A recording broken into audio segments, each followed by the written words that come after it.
Ahí está. Ya, gracias.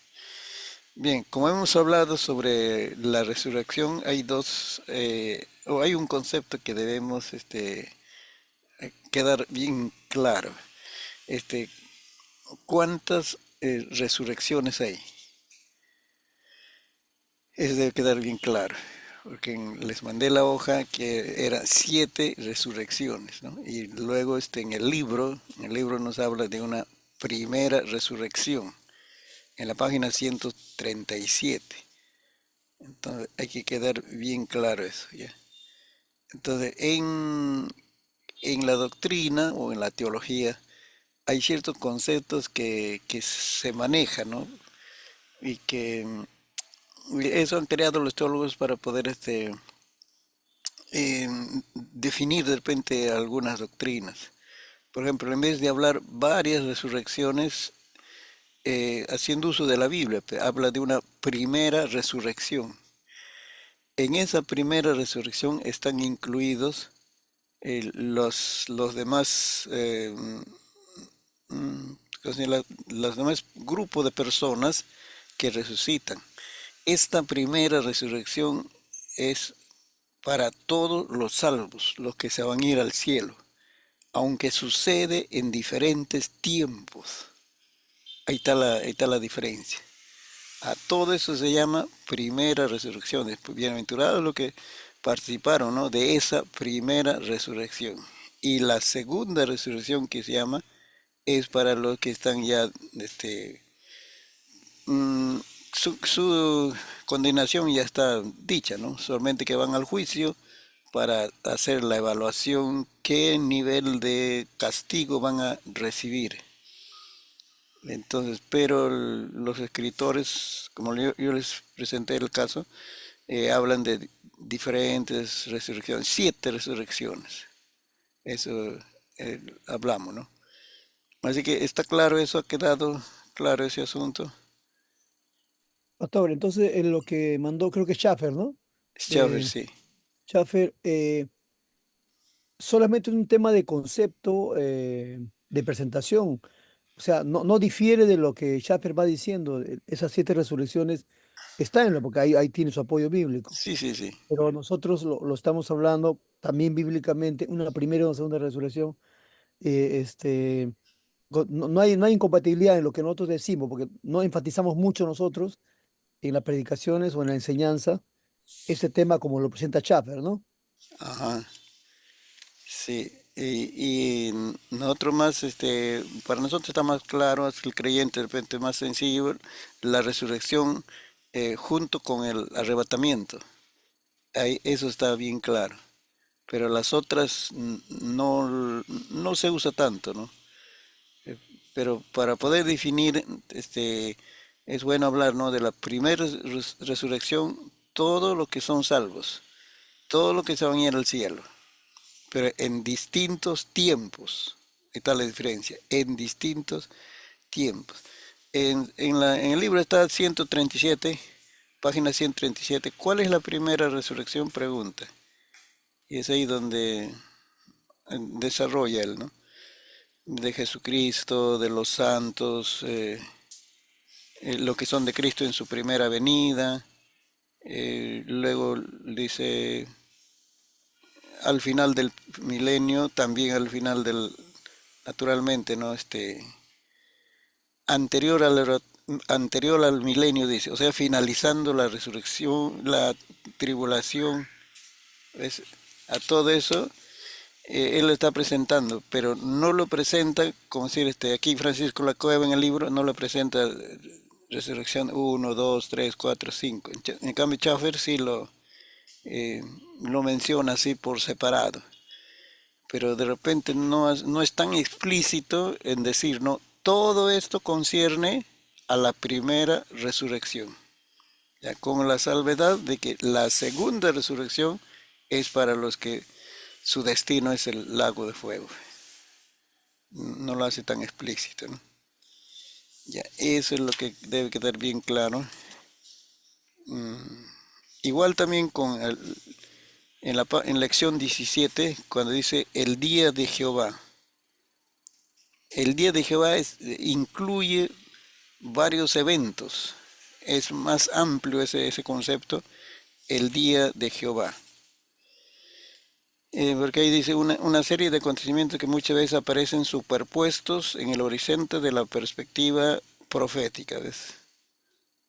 Una serie de acontecimientos, por eso está diciendo, ahí puede estar incluido el arrebatamiento, la primera venida, la primera fase, ¿no?, de la segunda venida de Cristo, y luego la segunda también. Todos esos eventos lo relaciona con el día de Jehová, los eventos futuros, podemos decir, eso. Pero va a hacer diferencia luego ya, el día de Jesucristo es el día del arrebatamiento. Página 147 en el libro, el día de Jesucristo. El momento en que los creyentes de la dispensación actual, tanto judíos como gentiles, serán arrebatados. ¿Ves? Ya. Y él va a seguir más adelante, ya en el otro capítulo, no, sí, el día de Jehová, ya en Yahweh dice, en que aquí está hablando ya en relación a la gran tribulación. A ver, página 152, que vamos a manejar este libro de Francisco La Cueva, ¿no? El día de Jehová, dice. Este día, este día que se prolongará durante el periodo de tiempo que abarca la gran tribulación culminando en la batalla de Armagedón. Armagedón, sí. Será un tiempo de prueba para Israel. ¿Ves? Entonces ahí también otra vez, ¿no? Dice día de Jehová, pero que ha relacionado a un evento, vamos a decir, con la gran tribulación. Eso es, ese es su, vamos a decir, el asunto que los teólogos también tienen su lenguaje, ¿no? En el sentido amplio, o sea, usan un concepto en el sentido amplio, genérico, y luego también usan el mismo concepto en el sentido específico. Es decir, los teólogos hay que interpretarlos, hay que usar un poco de hermenéutica en ese aspecto, en el sentido amplio. El día de Jehová abarca todos los eventos de vamos a decir, eventos futuros, pero el día de Jehová en sentido específico se relaciona con la gran tribulación. Y el día de Dios, ya es el punto 5, 153, el día de Dios ya es el inicio de la eternidad. El inicio de la eternidad. A eso se refiere. Como decir, ¿no? Todo lo que va a ser desde que ya cada uno está en su destino, ¿no? El pecador en el lago de fuego, el creyente en el cielo, y comienza la eternidad para nosotros. Nosotros hablamos en sentido de tiempo. Comienza la eternidad para nosotros. Entonces, a todo eso ya lo llama el día de Dios, o sea, porque Él es que Dios creó, Dios como Elohim creó Dios los cielos y la tierra, y Él también ahora da paz al nuevo cielo, dice, y nueva tierra. Entonces por eso lo designan, ¿no?, con ese nombre, el día de Dios. Ya, esa es la cosita que vamos a precisar, ¿ya? Hoy hablaremos de la gran tribulación, lección 18. Lección 18, estamos ahí. La gran tribulación. ¿Qué se entiende por gran tribulación? Página 155, lección 18. Es el periodo de 7 años que ha de mediar entre el arrebatamiento de la iglesia y la segunda fase, debería decir, de la segunda venida del Señor. ¿Ves? Coincide, como veremos, con la lección siguiente que va a hablar de las 70 semanas, ¿no? el nombre se aplica especialmente a la segunda mitad de dicha semana, tiempo, tiempo y la mitad de un tiempo. Es decir, 3 años y medio. En Apocalipsis describe los días de sufrimiento, o gran sufrimiento, ¿no? Y por eso es lo que se usa, esos 1260 días se refiere a los 3 años y medio, no a los 7, no a los 7, hay que ver, eh, eso es el énfasis de Apocalipsis, ¿no? En- A ver, ¿qué más? Que él dice que este tiempo es referible únicamente a la segunda parte de la semana 70 de Daniel. Está claro por la especificación que durante ese tiempo los gentiles hollarán la ciudad santa, lo cual no puede ser mientras se mantenga el pacto concertado por el anticristo y continúe en el nuevo templo el sacrificio y la ofrenda. ¿Ves? Eh, pero hay que ver, eso ya hablamos, creo que en algo. Este, es la gran tribulación. ¿Son 7 años o son 3 años y medio? ¿Qué dicen ustedes? Aquí está Apocalipsis, sustenta que son 3 años y medio, ¿no? Apocalipsis 12, 11:2, Apocalipsis 11:3, en el otro meses, el otro en días, ¿no? Pastor, según lo que, bueno, se enseña, son 7 años, pero 3 años y medio de tribulación y 3 años y medio de paz, o primero paz y luego tribulación. Ah, ¿Así es, sí, pastor? sí, así es. Pero Apocalipsis como que describe o pone el énfasis en la segunda mitad, o sea, el tiempo más doloroso y sufriente. En eso se enfoca el Apocalipsis, ¿no? Pero Daniel, que es como dicen en es como de ahí procede la profecía, pues. De ahí, de Daniel lo que habla, ¿no? De las 70 semanas.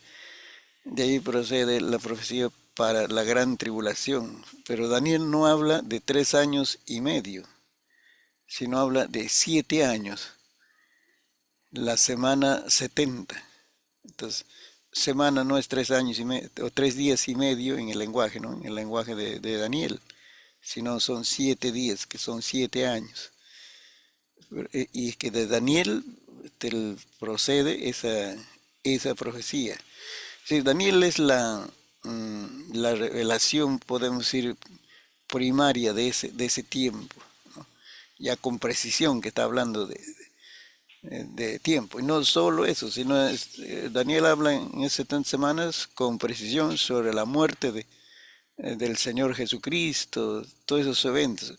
Él da como una línea de tiempo en esas 70 semanas, da una línea de tiempo.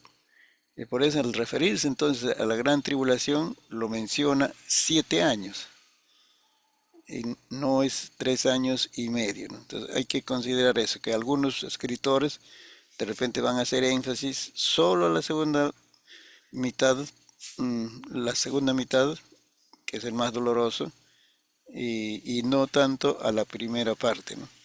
Pero aquí mismo dice este Francisco La Cueva, la primera parte de la semana será relativamente pacífica, porque como acabamos de decir, el anticristo comenzará su reinado concertando un pacto con Israel y otro con la iglesia apóstata.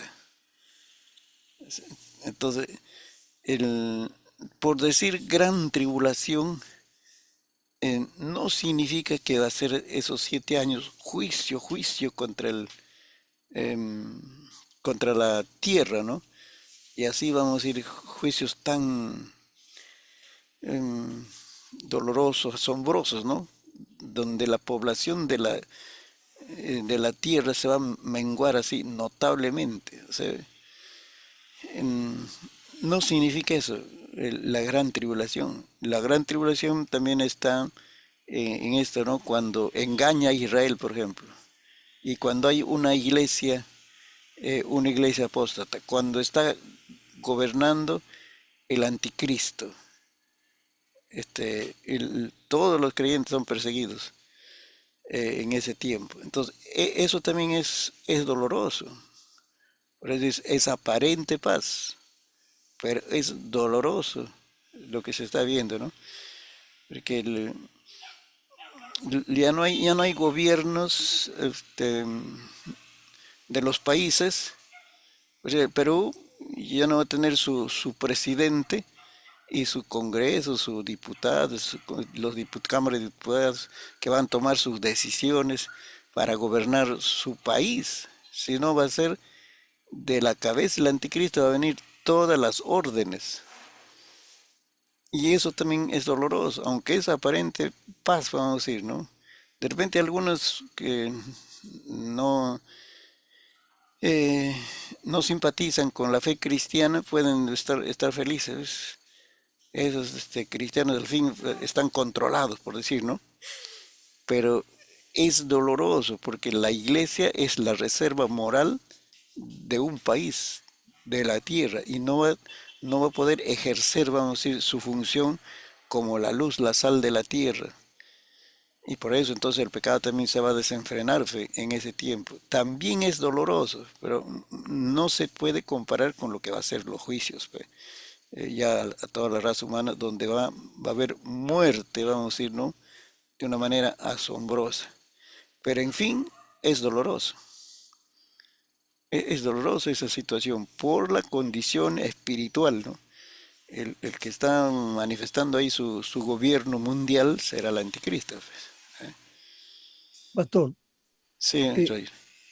¿qué tanto protagonismo tiene Israel? Aquí el comentario que hace la cueva es que se hará un pacto con Israel o previo a la gran tribulación. ¿Qué tanto protagonismo tiene Israel en este sentido? ¿Qué tanto afecta el comportamiento de Israel o antes o después de la gran tribulación? Este, bueno, como el Señor Jesús dijo, no, hay que mirar a Israel, es el reloj, dice, de Dios, ¿no? Eh, y en cuanto a los acontecimientos, para nosotros los creyentes, ¿no? Podemos decir que nos marca, algo nos está diciendo con lo que acontece a Israel. Pero en el caso específico en cuanto a la fe, ¿no? Ellos destacan la fe en el Dios único, pe, Jehová, ¿no? En distinción con los países que tienen muchos dioses. Entonces, en ese sentido van marcando huellas, pe. La iglesia ahora, en este tiempo, ya tiene más, ¿cómo decir? Está en plataforma, ¿no? Está en primera línea, por lo que la iglesia ahora está haciendo todo este trabajo, ¿no? De evangelización, conversión, la gente está santificando, hogares restaurados, todo eso. No lo vemos tanto a Israel, como decir, en plataforma, pero los acontecimientos de Israel afectan a la tierra porque se van marcando las pautas para el cumplimiento de las profecías acerca de la segunda venida de Cristo, ¿no? ¿Cómo es que ese pueblo que es bien, cómo decir, centrado en Dios, ¿no? Ellos proclaman el único Dios, Jehová en su hebreo y todo eso, ahora hace pacto con el anticristo. ¿Cómo logra eso, no? Eso va a ser pues una de las obras, vamos a decir, su obra cumbre, ¿no? Del anticristo es engañar a Israel, ¿no? ¿Cómo decir, no? No les ofrece, como decir así, un pacto político. Estará incluido, claro, ¿no? Beneficios sociales, de repente todo eso, pero el asunto es que va a afectar la fe. Y la fe de Israel va a ser sacudida, pues, porque el anticristo no va a decir solamente escucha mis órdenes, ¿no? Así vamos a gobernar el Perú, sino él pide esa fe religiosa. Por eso entonces mm, cuando a los 3 años y medio, ¿no? Eh, hace eso, la abominación de Salvador que dice, ¿no? Es como sacarse la máscara y decir, ¿no? Lo que ustedes están adorando no es un Dios verdadero. Ustedes deben adorarme a mí. Es para malobrar la fe de Israel hacia Jehová. Eso va a ser su acto, ¿no? Entonces, en ese sentido, ¿no? Ahora Israel no está, como decir, en primera fila, ¿no? En el escenario, pero sí hay que estar viendo las cosas que está sucediendo a Israel, ¿no? Y todo apunta a ese gran acontecimiento, ¿no? De la venida de Cristo, la primera fase, donde vamos a ir, ahí sí va a saltar al escenario el Israel, ¿no? Ahí con el engaño y las cosas que va a suceder en relación a Israel. Pastor, dos cositas más, pastor. La primera, los eventos que está pasando ahora, hay un rechazo total de las naciones, la mayoría, en la actitud de Israel hacia Irán por los ataques. Inclusive cuando atacó Hamas, atacó este último conflicto, Mm, también han rechazado la forma de actuar de Israel. De repente el odio de algunos países que estaba guardado ahora más por el tema de la guerra, ¿no? Y el segundo es que, hablando de la fe de Israel, Israel se ha corrompido, o sea, sigue siendo monoteísta, todo, creyendo en el Dios, pero el catolicismo está ahí, el Papa llegó a Israel, lo recibieron, el primer ministro. Es un poco, es un contraste cuando hablamos de eso, porque la mayoría de judíos, en Israel mismo hay iglesias de todo tipo. El homosexualismo es proliferante en Israel, hay marchas de gay, se dice que es mucho más que en otros países. Curiosamente, el mm. homosexualismo ha crecido más en Israel que en otros países. Por ejemplo, la mezquita está justo ahí en el lugar donde debería levantarse el templo, ¿no? O se va a levantar el templo. Pero algunos ya han hecho la salvedad, dice que hay un espacio donde puede ser el patio de lo que es la mezquita, ¿no? De los musulmanes. Ahí se puede levantar el templo. No necesariamente se tiene que destruir la mezquita para dar lugar al judaísmo. Eso sería también otro choque de religiones, fe. Pero el astuto, el anticristo lo que va a hacer, se va a ganar el aprecio de las religiones, las grandes religiones, y en eso está también los musulmanes, pues. También se va a ganar el aprecio, con ellos también va a ser, pues, el pacto. Eh, y las religiones menores, podemos decir, ¿no? También van a ir, el fácil será engañarlo, ¿no? Con recursos que tiene, pues, ¿no? El anticristo. Ya después de la gran tribulación, también Israel, de la gran tribulación, ¿no? También Israel cobra escenario, porque en el milenio se va a restaurar el judaísmo, pero no en toda su plenitud como en el Antiguo Testamento, pero de hecho que desde ahí se va a dirigir la adoración, dice, ¿no? A todo el mundo. Eso también más adelante vamos a estar viendo. Ya, vamos viendo la gran tribulación está profetizado en las 70 semanas de Daniel, también en los evangelios y en segunda Tesalonicenses está bien, bien claro. Segunda Tesalonicenses está más claro esos pasajes, ¿no? Y otros versículos en que están en otros libros, ¿no? El, y lo que el estudio que hacen los teólogos, que eso será el resurgimiento de Roma, pero ¿cuál de las Romas? Ahí vamos, 156. Dice, las escrituras relatan con gran detalle los acontecimientos que tendrán lugar durante el periodo de la gran tribulación. Apocalipsis 17 nos ofrece la descripción del nuevo imperio romano con 10 naciones. Esto puede ser específico 10 o puede ser un número simbólico, ¿no? Un poco más o un poco menos. No necesariamente tiene que ser 10, ¿no? A la cabeza de la cual estará el anticristo, descrito en Daniel 7:8 como el cuerno pequeño. Dice, el nuevo imperio romano. Noten eso.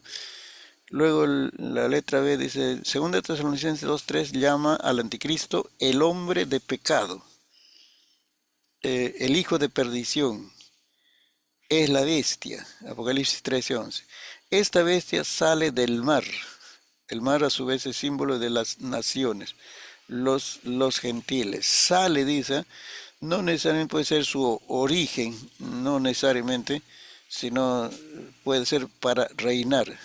Pero también representa, dice, el Mediterráneo junto al que está sentado la ciudad de los 7 montes. Ahí va la explicación. El versículo 4 de 2 Tesalonicenses, ¿no? Apocalipsis 17, no, de Apocalipsis 17. Describe a esta mujer como con unos colores que no cuadran a la Roma pagana, sino a la Roma papal. La Roma pagana es la Roma política y, y la Roma papal es la Roma religiosa. Pero muchos evangelios cometen el error de identificar el papado con el anticristo, sin pensar, sin percatarse de que la mujer que aparece en Apocalipsis 17:3 sentada sobre una bestia escarlata. Esta bestia, como puede verse, comparando con 13:1, es el anticristo, quien apoyará a la religión universal. ¿Ves? Ya nos va explicando entonces qué Roma es, ¿no? A la religión universal ecuménica apóstata. ¿Ves? Hasta que el imperio formado por el anticristo aborrezca a la ramera y la dejará desolada y desnuda. Entonces está hablando el resurgimiento de la Roma, este, mm, pero en el sentido religioso. Se toma la figura del Roma política, ¿no? Pero lo que está apuntando es a Roma religiosa, porque eso es lo que va a surgir.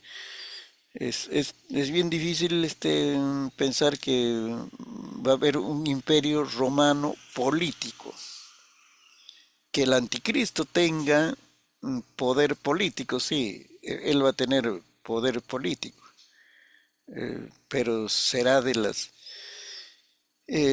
como si no, gobernando sobre todos los países, políticamente, gobernando sobre todos ellos. Ahora, esas 10 naciones que dicen, ¿no? No el Imperio Romano con 10 naciones, pueden ser estas organizaciones mundiales que hay, pues, ¿no?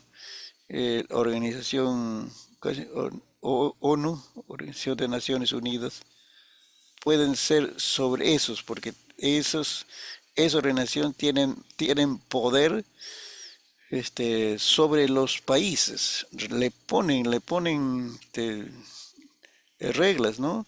A los gobernantes. En verdad, ellos mismos han creado, pues, es decir, para un bien, pero le ponen reglas. Por ejemplo, esto de la ideología de género, eso sale desde ahí, de ese gobierno unido, es decir, de varios países, desde ahí sale. No es que ellos, los países pusieron en sesión, vamos, sino debemos promover ideología de género. No, es impuesto porque está manejado pues, por los grandes líderes políticos y económicos sobre todo. Entonces, el anticristo va a tener el poder político de esas instituciones. Hay también otras organizaciones así de naciones que se unen de repente con el fin de promover ayuda mutua, ¿no? Pero se aprovechará. Pero lo que va a tener la expresión, ¿no? Es la Roma religiosa, ¿no? Entonces, por eso va a ser una religión universal, dice, ecuménica y apóstata. ¿Ya? Ahí está describiendo, ¿no? A ver, ya, la última parte dice, la bestia es el anticristo. Ya, no solo hará pacto con la mujer, sino también con el pueblo de Israel. Durante la primera parte de las 70 semanas para deshacerse después de ambos aliados, cuando ya no necesite de la ayuda de ellos para imponer su ley. ¿Eh? Ahora, otro, ahí está Israel en la gran tribulación. Dice, una clave para conocer a la situación de Israel durante la gran tribulación eh, se halla en la correcta exégesis o interpretación del discurso del Monte de los Olivos, ¿no? A eso se refiere. Eh, el discurso del Olivetes, dice, ¿no? Mateo 24-25. La comparación con Lucas 21 ha llevado a muchos exégetas a una lamentable confusión por no atender a detalles de suma importancia. Un estudio serio de ambos evangelistas, del Evangelio Mateo y el Evangelio de Lucas, ¿no? Nos muestra que Mateo no ofrece lo que solo a Israel nos ofrece solo lo que a Israel concernía, mientras que en el pasaje paralelo, ¿no?, de Lucas intercala una porción referente a la iglesia. Esa porción comienza con la frase, pero antes de todas estas cosas. Eso es lo que tenemos nosotros la dificultad, ¿no? Cuando interpretamos Mateo, que es el bien profético de todo ese capítulo, en diferenciar entonces a qué eh, espacio se está refiriendo, ¿no? Es antes del arrebatamiento, el arrebatamiento, después, o si no, en otro, ¿no? Es la primera fase de la segunda venida o es a la segunda fase de la venida de Cristo. Hay que precisar. Y es que hay algunos detalles ahí que necesitamos ser muy cuidadosos en interpretar, ¿no? Por eso entonces nos habla, ¿no? Que allí están hablando también de lo que va a suceder a Israel en ese pasaje escatológico o profético, ¿no? Dice Mateo 24:3, por ejemplo, 24:3, estoy en el siguiente párrafo. Tras la profecía de Jesús sobre la futura destrucción del templo, Mateo 24:2, ¿no? La pregunta de los discípulos es doble, dice. ¿Cuándo sucederán estas cosas y cuál la señal de tu venida y del arrebatamiento del siglo? En verdad hay tres preguntas. ¿Cuándo sucederán estas cosas? ¿Qué señales habrá de tu venida? Y tercero dice, ¿cuándo será el fin, ¿no? El fin del siglo. Como quiera que en la mente de los discípulos la promesa del regreso de Jesús estaba ligado a la consumación de los siglos mediante la implantación del reino mesiánico, la segunda pregunta se reduce a una sola cuestión. Mateo no registra la respuesta de Jesús a la primera pregunta, pero sí Lucas en su libro, ¿no? 21, 20 al 24. Veamos pues cómo responde a la segunda, qué es lo que nos interesa. Dice, en los versículos 4, 8, en esos versículos, Jesús predice la primera mitad de la semana de Daniel 9:27. Puede notarse una correspondencia admirable entre el orden en que se producen los acontecimientos señalados en dichos versículos y el que se observa en la referencia de los sellos de Apocalipsis 6. Hay que recordar esos, Apocalipsis 6, los jinetes. Ténganse en cuenta que entre los años 30 y 70 de nuestra era no se sabe de nadie que presumiera ser el Cristo. el versículo 8, con su expresión principio de dolores de parto, sugiere sufrimientos que en breve darán lugar a días más felices. Entonces, ahí está diciendo, este principio de dolores, que algunos lo han también lo aplican, ¿no? Esta expresión a lo que va a ser antes del arrebatamiento, porque como saben que hay diferentes posiciones, ¿no? Dicen, nosotros, otros dicen, nosotros pasaremos la gran tribulación, porque ya estamos sufriendo aquí, miren, el cristianismo no tiene la libertad de desenvolverse, ¿no? Ya estamos pasando aquí, dice, y eso se va a agravar, pero se hace diferencia con que hay algunas cosas de la gran tribulación que el principio de ese dolor será en el tiempo de gracia. El principio de ese dolor que será en la gran tribulación, su principio, como decir, las pequeñas muestras, va a ser en el tiempo de gracia. Eso es lo que va a pasar, vamos a decir, la iglesia, algunos reflejos, ¿no?, de ese dolor. Pero comprendemos nosotros que no es la gran tribulación, ¿no? Sigue haciendo el comentario, ¿no?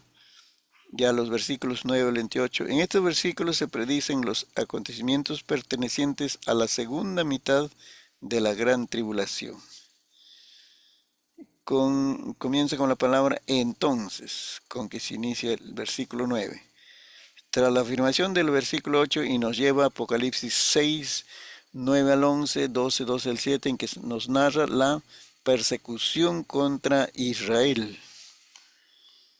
Eso ya es, vamos a decir, bien marcado, ¿no? En el versículo 12 advertimos que la severidad de la presión hará, como dice H.A. Kent, que la mayoría de Israel abandone toda falsa pretensión de piedad. Por otra parte, el remanente de los judíos salvo demostrarán su fe mediante su perseverancia hasta el fin. Entonces, lo que son judíos verdaderamente ahí van a estar listos a sufrir, ¿no? Por su esperanza en el Mesías, ¿no? Y estos estarán, dice, llevando el Evangelio a todas partes, especialmente las nuevas de que el reino mesiánico está a punto de inaugurarse. En esta empresa tendrán un papel relevante los dos testigos, ya en alguna vez hemos escuchado de eso, ¿no? Y los 144.000 sellados, que son todo Israel, ahí no hay gentiles, ahí no hay, y tienen calificaciones muy exigentes, esos 144.000 sellados, ¿no? Los últimos predicadores, se puede decir, ¿no? Em, a ver, más adelante. Para seguir la lectura, el versículo 15 reproduce, tomado de la Septuaginta, la frase de Daniel 9:27, comparando con 2 Tesalonicenses 2:1-4, ¿no? De ahí describe el personaje, el anticristo.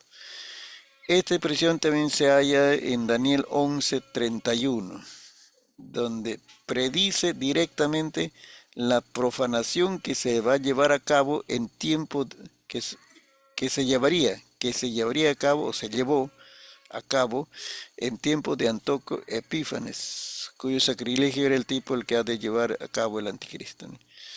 Y cómo es que de repente para nosotros, ¿no?, para poder entender la profecía de Daniel, tuvo que ser ilustrada, como el primer cumplimiento sucedió en el tiempo de Antíoco Epífanes. Eso creo que lo han estudiado cuando se estudia Daniel, Apocalipsis, ese curso. Y así también va a ser el anticristo, va a ser lo que llama la abominación desoladora. Va a ofender al pueblo de Israel profanando su templo. Entonces, ahí vemos, se está refiriendo a Israel. el papel que Israel va a desenvolver en ese tiempo, todo relacionado a lo que va a hacer Israel en el tiempo de la persecución. Ya pasamos más adelante, dejando del versículo 29 al 31, aquí se describe las señales, dice, fenómenos astrales que acompañan a la manifestación gloriosa del Mesías para acabar con la gran tribulación y comenzar el reino milenario. Entonces, esto sí es la manifestación de Cristo con poder y gloria, como dice. Esto es ya para toda la humanidad, creyentes, no creyentes, seguidores de Jesús, no seguidores, ¿no? Entonces, porque Cristo viene a reinar, dice, ¿no? Entonces, pero no hace referencia solo al momento de su aparición, sino lo que va a ser antes de su, como si su descenso para reinar, ¿no? Toda esa ceremonia se puede llamar, ¿no? Lo que pasa es que el- la gran, la gran tribulación termina con una guerra, y ahí está pues, la obra de Cristo. Entonces, ya, luego de eso ya aparece como si la ceremonia de que Cristo viene a reinar a esta tierra, ¿no? Eh, Explica, dice, eh, no hay referencia alguna al arrebatamiento de la iglesia, porque eso ya, según nuestra doctrina, ya sucedió, ¿no? Los exégetas no se ponen de acuerdo en cuanto a la forma concreta de la señal del Hijo del Hombre. Un vistazo a Daniel 7:13, Mateo 26:24, convence de que esto escribe, convence al que esto escribe de que la señal es Shekinah o nube que designa la gloriosa majestad de la presencia divina. El momento descrito en 2 Tesalonicenses, Apocalipsis 19, los ángeles del versículo 30 son los encargados de reunir los cuatro vientos a los dispersos por la persecución del anticristo, y así se cumplirá la promesa de Dios, ¿no? A Israel, claro, ¿no? Entonces, es ya la manifestación, ¿no? de Jesucristo que viene a reinar. Entonces, eso sí va a ser como si visible para toda la raza humana, y con todos los detalles, ¿no? Lo que puede ser una ceremonia, ¿no? De un rey que viene a reinar. Su gobierno no va a ser, no es como ahora nosotros la iglesia dice, ¿dónde Cristo reina? Reina en mi corazón, dicen. En la iglesia reina, ¿no? Y los inconversos están fuera del reino. Y sobre ellos para ellos no hay ley, no hay orden. No decimos que su reino es espiritual, si no es de este mundo, todo eso. Pero el, todo este proceso, ¿no?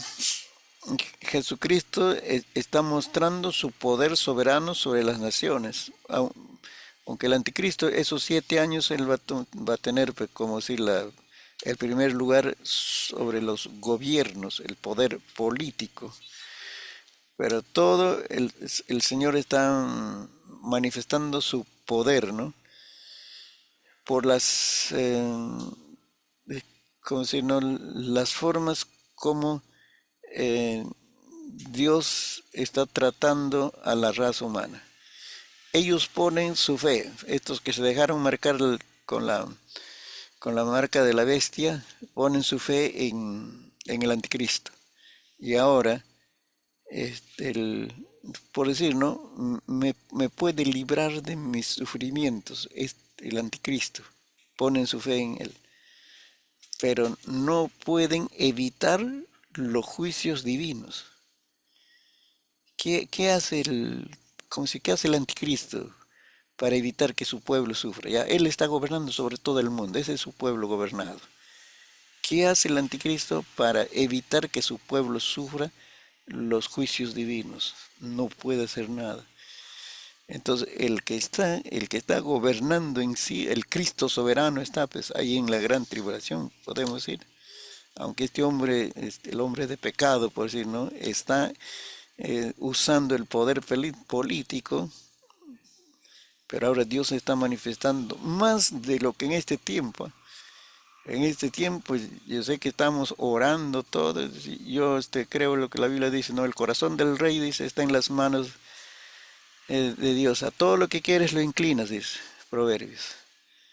Pero ahora los gobernantes están haciendo su deseo, ¿no? En esta tierra.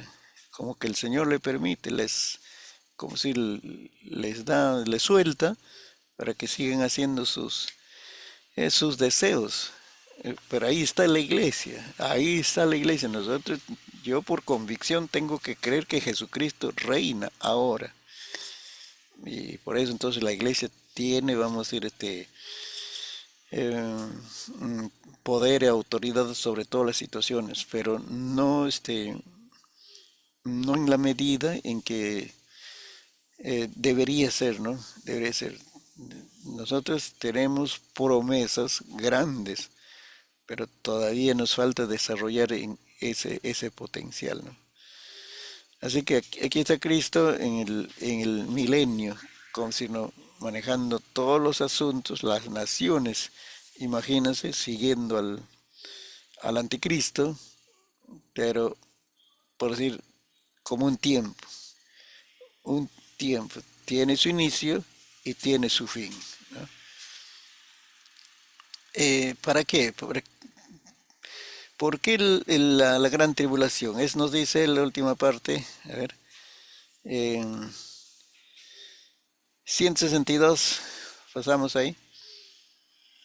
Mm, Creo que podemos distinguir dos objetivos divinos en la gran tribulación que ha de sufrir en los últimos tiempos el pueblo de Israel. ¿Por qué dice? Es preparar en la nación judía un remanente fiel, en el cual el Mesías Rey llevará a perfecto cumplimiento todos los pactos con Israel y establecerá allí su reino terrenal efectivo, con vara de hierro, dice este Salmo 2. Pero aquí dice, según Mateo 24:14, el Evangelio del Reino será predicado en todo el mundo y habrá una multitud de gentiles que recibirán por fe la salvación ofrecida. Una muchedumbre de innumerables gentiles convertidos darán así con su vida el testimonio más firme de su adhesión al Rey Mesías. Y Dios hará con Israel en la segunda venida de Cristo lo que hizo en la primera por medio de Juan el Bautista, ¿no? O sea, volverlos a Dios, ¿no? Aquí se está enfocando en los gentiles. Como hemos comentado anteriormente, serán los gentiles que no hemos alcanzado en el tiempo de gracia. Sí, o también aún en un país cristiano, no hemos alcanzado a la próxima generación. No le hemos explicado el Evangelio de Jesucristo, por ejemplo, a los niños, adolescentes. Y esos son grupos no alcanzados. Así como hay una tribu en la selva, no sé, que no ha sido alcanzada por el Evangelio, esa nuestra generación, de nosotros, que no le hemos explicado bien el Evangelio de Jesucristo, ese es un grupo no alcanzado. Pueden llegar ellos a escuchar el Evangelio y convertirse, ¿no? Es decir, ¿no? De eso hablamos ya, que va a haber salvación en la gran tribulación, va a haber salvación. Pero mayormente serán los judíos y en menos proporción serán los gentiles no alcanzados. Luego B dice, hacer un juicio implacable contra los individuos de las distintas naciones gentiles que hayan rehusado creer en el Evangelio del Reino y se hayan comportado malamente con Israel. Ese es, ¿no? el trato de las naciones con Israel siempre se pone en evidencia que Dios está a favor de Israel, ¿no?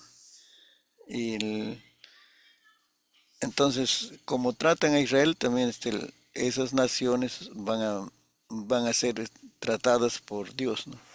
Y aquí mayormente lo que vemos, ¿no? Como Israel está en la escena, ya hemos dicho que, ¿por qué el Señor hace gran tribulación, el milenio? Porque cumple su promesa a David, el rey David, de que vamos a ir, tendría un reino así, por decir, un reino visible, eso, ¿no? Y entonces David está ligado al pueblo de Israel, o sea, por los propósitos de Dios, ¿no? Y por eso entonces las naciones que traten bien a los judíos en todo ese tiempo van a tener también ayuda de Dios. Pero no se determina por eso la salvación, no.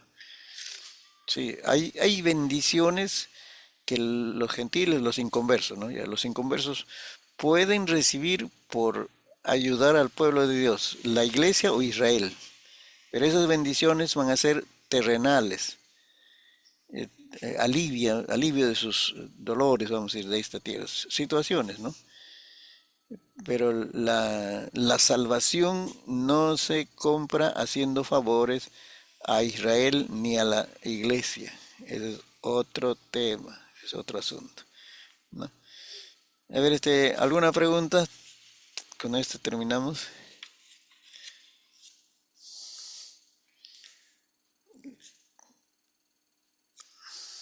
La gran tribulación. Pastor, también queda claro, ya creo que se tocó el tema de que la iglesia no pasará la gran tribulación. Todavía queda la tendencia, todavía en algunos, inclusive pentecostales, creo, que sobre si la iglesia pasará, ¿no? La gran tribulación, ¿no? Ah, Y mi mamá me decía, coman hijos porque la gran tribulación no va a tener nada, me decía mi mamá, ¿no? prepárense. Nos animaba, nos animaba. Coman, coman porque la gran tribulación no va a tener nada. Ella creía todavía que podíamos pasar. Entonces creo que el énfasis está, pastor, en ese tema y enseñar claramente ese tema de la iglesia que va a ser arrebatada, ¿no? Creo que sería bueno eso, ¿no? Ajá. Es que es parte de nuestra doctrina como estamos hablando, pues, que debes prepararte para el arrebatamiento. Tienes que estar preparado para el arrebatamiento. Esa es nuestra doctrina, dicho de muchas maneras, ¿no? Entonces, en nuestro andar cristiano está añadido el sufrimiento. En algo tiene que ver ahí, se ha metido en el pensamiento, algo tiene que ver con la salvación, nuestro sufrimiento. Y por eso entonces le es difícil creer para algunos, ¿no? Para algunos es difícil creer que nos vamos a ir al cielo solamente por creer en Cristo, ya son perdonados los pecados. Entonces, como no están bien convencidos de que ya han sido perdonados, ya su nombre está escrito en el libro de la vida y todo eso, entonces no tenemos que sufrir, ¿ve? En esta tierra tenemos que sufrir algo. Y ahí lo añaden la gran tribulación. ¿Cómo saber la iglesia sin sufrir? Dicen. Si no, no aprobamos. Del 1 al 100 a ver, ¿en qué número estás en tu vida moral? Entonces no aprobamos nadie. Entonces tenemos que sufrir. Ahí eso se ha añadido, el tema del sufrimiento, cuando no hemos comprendido que es por gracia la salvación. Entonces hay que añadirle sufrimiento de parte nuestra, ¿no? Y es la reacción también, habrá escuchado, o no sé, de repente no lo expresan tan abiertamente. Dice, ¿qué pecado habré hecho porque estoy sufriendo? Dice. O sea que ese pecado no puede perdonar la sangre de Jesucristo. no es suficiente el sacrificio de Cristo para perdonar los pecados, sino que algo tan malo hecho que tengo que sufrir, dice. Entonces, por eso es que ha prosperado ese tema de que la iglesia pasará la gran tribulación, ¿no? Pastor, Allí, sí, a ver, adelante, hermano. quizás lo que no se ha llegado a comprender es que, o sea, la salvación es por la gracia, ¿no? Amén. Eh, es por la gracia, o sea, no tengo que hacer nada, no debo pagar nada, ¿no? Sin embargo, claro, para la santificación sí debo ir yo, o sea, que es un proceso, ¿no? Amén. Debo Sí. ir preparándome, tener comunión con Dios, pero por eso es que todavía se tiene ese concepto, ¿no? Que si no hago tal cosa, o sea, este, caigo de la gracia de Dios, ¿no? Y cuando no es así, pues, ¿no? Somos salvos por la gracia. Ujú, sí. Sí, y sí, nosotros los pentecostales somos dados a ser mártires, o sea, nos gusta ser mártires. Entonces, por eso muy poco enseñamos sobre la gracia, casi completa gracia de Jesucristo, ¿no? Para la salvación. Entonces, pero sí predicamos, ¿no? La salvación por la obra de Cristo en la cruz del Calvario, todo eso lo presentamos, pero ya en el trayecto, en el caminar de la vida cristiana, ahí nos falta en aplicar gracia, pues. Por gracia de Dios, soy lo que soy, dijo Pablo. Por gracia de Dios, soy lo que soy, ¿no? Aquí no hay méritos humanos, ¿no? Entonces, eso es lo que nos falta, ¿no? Pero sí, ya se está añadiendo esa enseñanza. Lo que estaba hablando es en el libro no describe las características del anticristo, que lo vas a encontrar de repente en otros libros, algún maestro por ahí se atreve a enseñar, ¿no? Las características del anticristo. En general hay la Trinidad de Dios. La Trinidad de Dios, Dios Padre, Dios Hijo, Dios Espíritu Santo. Pero también la Biblia describe la Trinidad diabólica. Satanás, el personaje, tiene varios nombres, ¿no? Y luego está el anticristo y el falso profeta. Entonces es la Trinidad diabólica. Y Apocalipsis lo describe bien, bien diferente.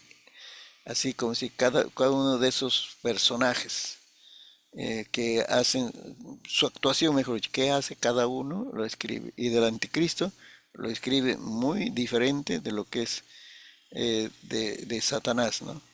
Hay obras que solo Satanás hace, pero el anticristo está más relacionado con este gobierno, pues, visible, se puede decir, ¿no? De Satanás sobre la tierra, de tal manera que tome el poder político, el poder religioso y el poder económico.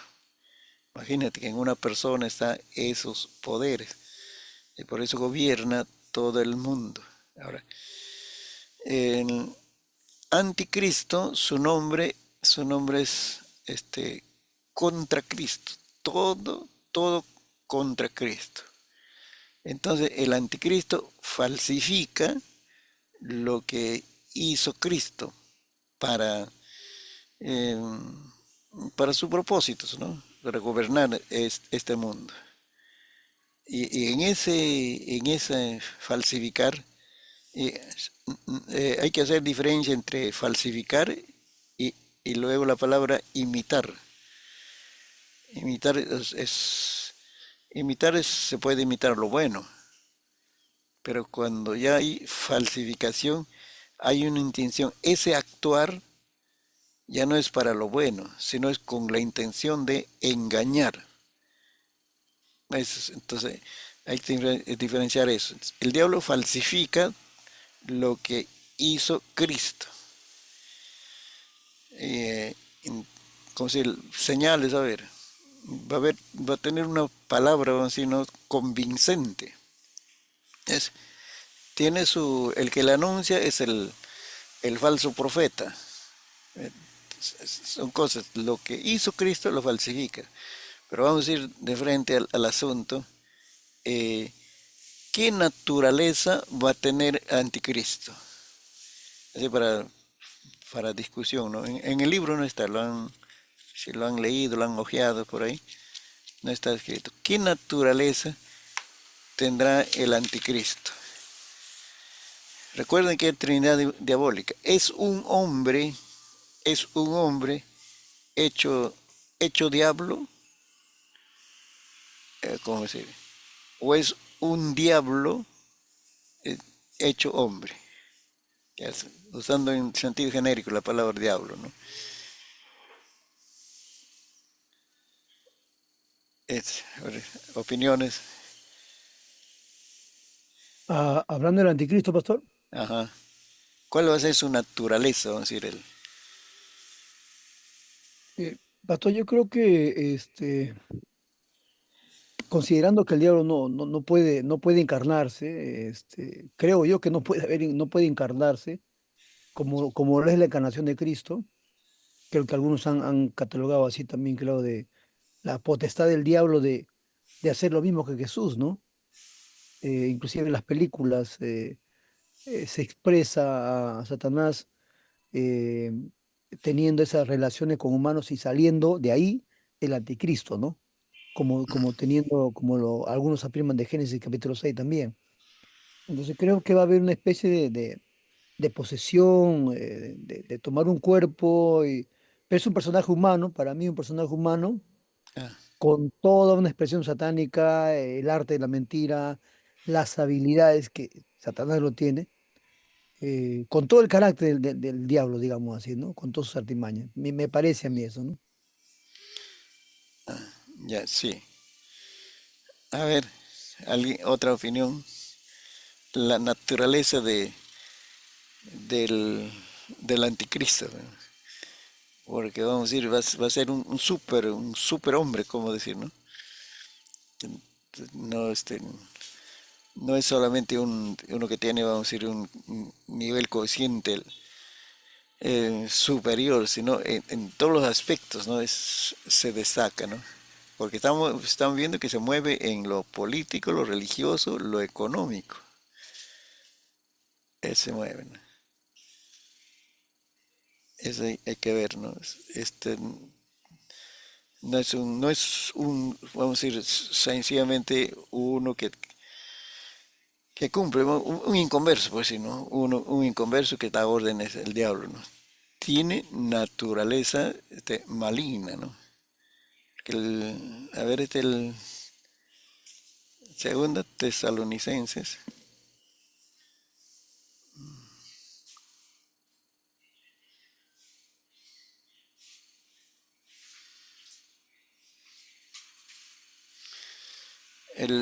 segunda Tesalonicenses 1, 8, 2, 8. Y entonces se manifestará aquel inicuo a quien el Señor matará con el espíritu de su boca y destruirá con el resplandor de su venida. Dice, ya. Luego dice, inicuo cuyo advenimiento es por obra de Satanás. Es su procedencia, con gran poder y señales y prodigios mentirosos, y con todo engaño de iniquidad para los que se pierden, por cuanto no recibieron el amor de la verdad para ser salvos. Más antes va a decir, es el hombre de pecado, te va a decir, ¿no? Pero este dice, advenimiento es por obra de Satanás, dice. Satanás estamos hablando el que se rebeló, pero, ¿no? Contra Dios y los ángeles, ahora que son demonios, los ángeles malos, ¿no? Que son ahora los demonios. Su origen es diabólico la manifestación de las obras que hace, dice, también de la procedencia de Satanás, pero dice, señales y prodigios mentirosos. ahí va, ¿no? Ahí en otros pasajes también hay otras referencias, pero se necesita hacer todo un estudio, ¿no? En Eh, Mateo habla acerca de, o no sé si se referirá a ello, pues del misterio de iniquidad, porque será un inicuo también, ¿no? ajá. Es cuando profana el Ujú. templo judío también. Eso es, ¿no? Eh, hay esa postura de que puede ser un hombre este, hecho diablo, pues, no sé, de tal manera que la figura de ser humano queda reducido, vamos a decir, ¿no? A solo la expresión física, vamos a decir, ¿no? Pero detrás de ello está, vamos a decir, el Satanás en su naturaleza expresando, pues, ¿no? Es, ¿cómo se dice? Todo lo cruel, lo malo que es Satanás se expresa en el anticristo, pero este, con el propósito, por ejemplo, si es para engañar, si es para engañar a Israel, entonces él no se pone cruel, así, aborrecedor, sino se pone lo más conciliador, lo más pacífico, porque mira cómo logra unir las inclinaciones políticas que tienen los países. Ahora, si hablamos de lo religioso, ¿cómo es que logra unir las religiones, que son de diferentes expresiones? Entonces, cuando su intención es, pues, o sea, tiene la habilidad adaptar su naturaleza al propósito que tiene de engañar. Eso, ¿no? Cuando se quita la máscara, sí es, vamos a decir, es todo lo cruel que se puede expresar, ¿no?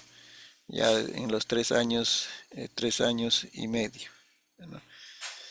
Eh, y el diablo siempre ha usado el engaño, o la astucia, dice también Corintios, ¿no? El diablo ha usado el engaño para hacer sus obras. Esa es su naturaleza. Engañó a Eva. Trató de engañar a Jesucristo. ¿Ves? Y al creyente también dice, ¿cómo lo maltrata? Con la astucia, dice. Segunda Corintios 1, 11, Segunda Corintios 11, versículo 2 o 3, sí. Ahí te decían, ese elemento.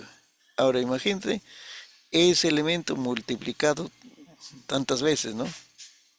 Para poder gobernar, ya es un país, para poder gobernar sobre un grupo de países que se organizan justamente, ¿no?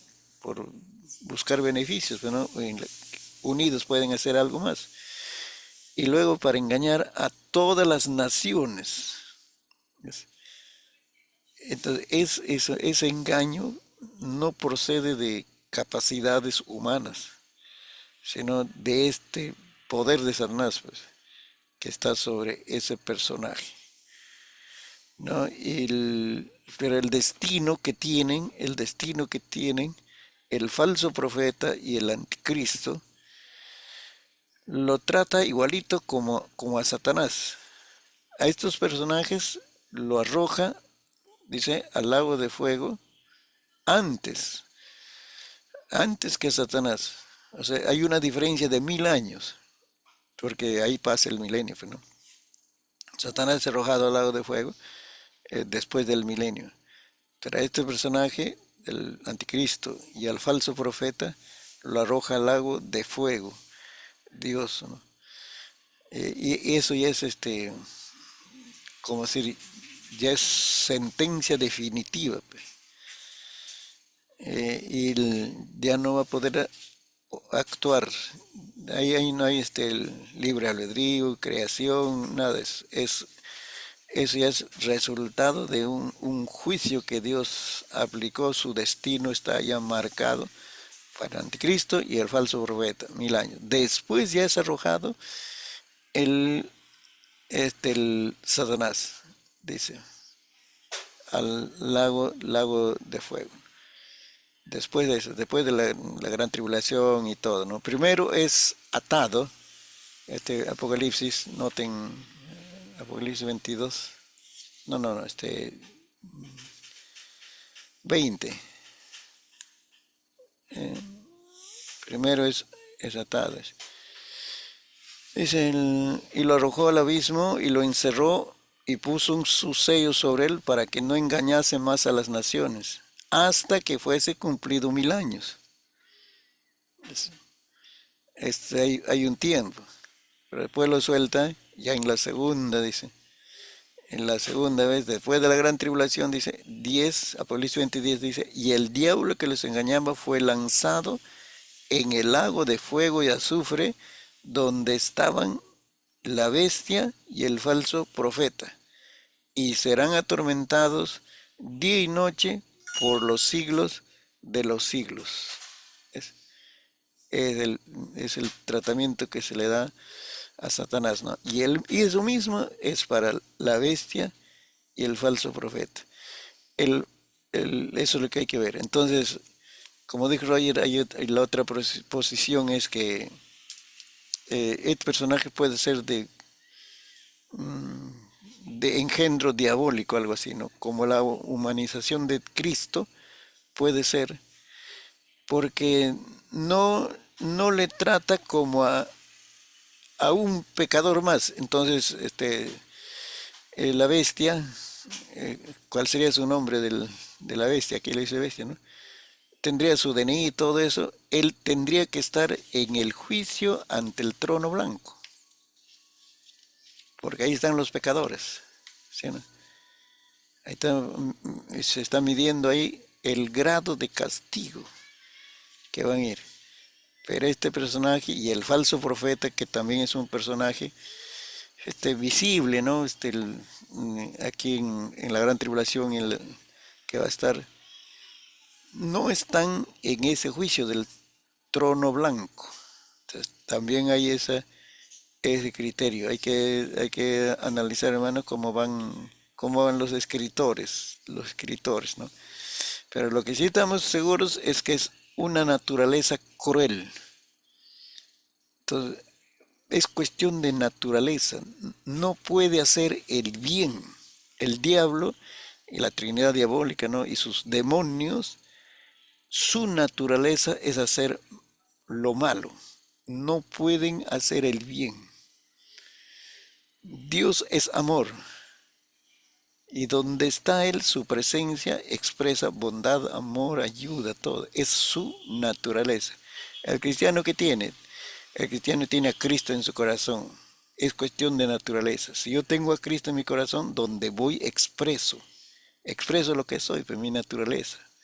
Hago cosas buenas, expreso bondad, expreso. Cuanto más me lleno de Dios, entonces más expreso. Es cuestión de naturaleza. Aquí el anticristo está entonces, ¿no? Expresa su crueldad en la labor que desarrolla, pues, en esta tierra, ¿no? Y el diablo también. Eso es para notar, hermanos, que eh, Dios es santo, pero a la vez Dios es justo. Dios es santo, su santidad implica, vamos a decir, que va a hacer cosas santas para la humanidad, cosas buenas. Pero el asunto está que su justicia reclama sanción para el pecado. Y entonces es ahí donde tiene que castigar el pecado, tiene que corregir a los desobedientes, pero siempre su naturaleza es hacia lo bueno. Cuando rechazaron todos estos actos de bondades de la naturaleza de Dios, entonces la sentencia final es que se van a la condenación eterna, porque rechazaron todas las posibilidades que Dios le ha dado, ¿no? De arreglar cuentas, sus cuentas con Dios. Así que esto es, ya se nos acabó el tiempo. Bien, hermanos, entonces con esto vamos avanzando en nuestro curso. No hay tarea, vayan haciendo sus tareas de los otros cursos y vamos a orar. Padre amado, bendito sea tu nombre. Muchas gracias, Señor, por lo que tú nos diste, Señor, esta esperanza, esta confianza, Señor, en Cristo Jesús. Y gracias, Padre, que tú eres soberano sobre los tiempos, las edades, Señor. Y gracias por tu palabra también, Señor, que ha dejado escrito todo esto para nuestra advertencia, para que estemos preparados, Señor, en todo momento, y ayudar a nuestros hermanos y prójimos, Señor, a que también, Señor, arreglen cuentas contigo, Señor. Muchas gracias, Padre. Ayúdanos, Señor, confirma tu palabra en nuestros corazones y también, Señor amado, danos discernimiento espiritual en estos tiempos, Señor. Queremos crecer, oh Dios amado, para discernir lo que proviene de tu presencia y también para discernir lo que proviene de la astucia de la serpiente antigua, Señor, y rechazarlo con la fortaleza de tu Santo Espíritu. Muchas gracias, Padre, en el nombre de Jesús. Amén. Amados hermanos, bendiciones. Bendiciones, pastor, bendiciones, hermano. Amén. Tengo que dejar como anfitrión. ¿A quién lo dejo? O lo cierro, porque ustedes siguen, ¿no? Hermana Abigail, le dejo como anfitrión. O Roger. Sí, profesor, no se preocupe, déjeme como anfitrión, profesor. Ya, ya.